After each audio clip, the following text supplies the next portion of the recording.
Before we go on to step 2, I need to interject in here for anyone who is working on Simplicity Pattern 8753, this new pattern by Simplicity that has that classic modern and slim fit.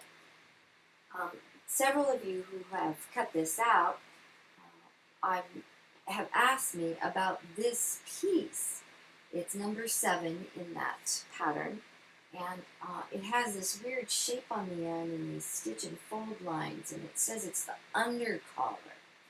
Well, this is from the same pattern, and this is the collar, and of course the collar stand band. So 5, 6, and 7 we're required to cut.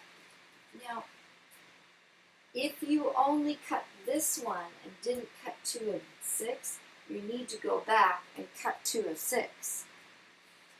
This, you're only supposed to cut 1. Cut 1.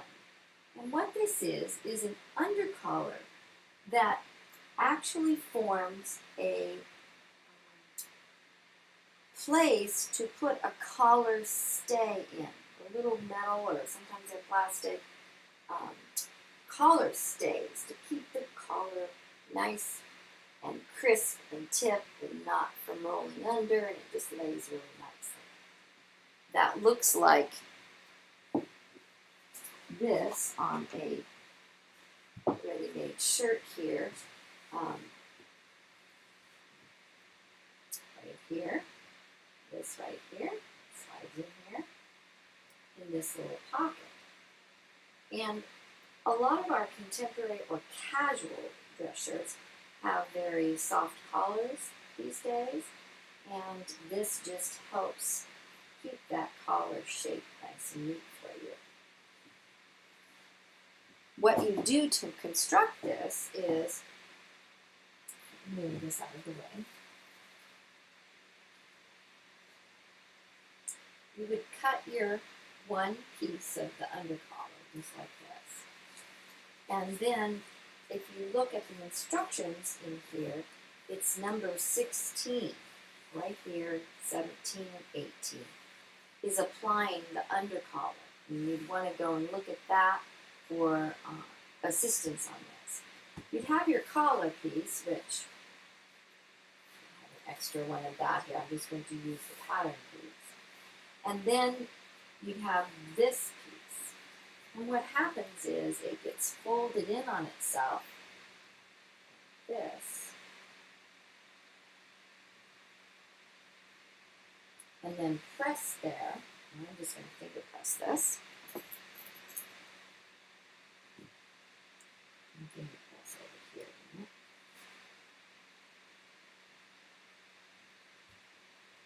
And then it lays on top of the softest piece, interface of your collar.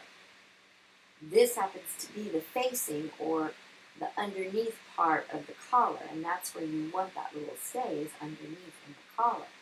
So you take and you have this pressed down back, which this one is pressed here, please, and it lays right on top. Wrong side, right side,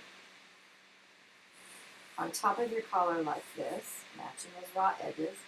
And then you come over and you baste down. Baste that down, baste it down up here. Just like loose so that you can see what happens. So it's all machine basted down. That left this lovely folded edge right there.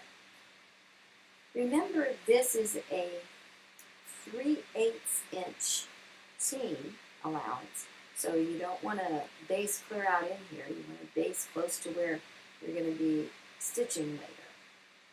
And then on the pattern, it had these stitch lines. It had the fold line, and then it has stitch lines. And so for whatever size you're stitching, you mark, and you're going to stitch that line down. And mine is stitched right here.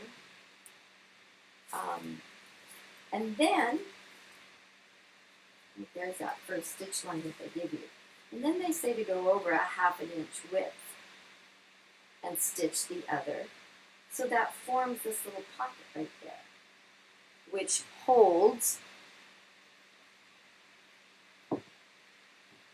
the collar stay.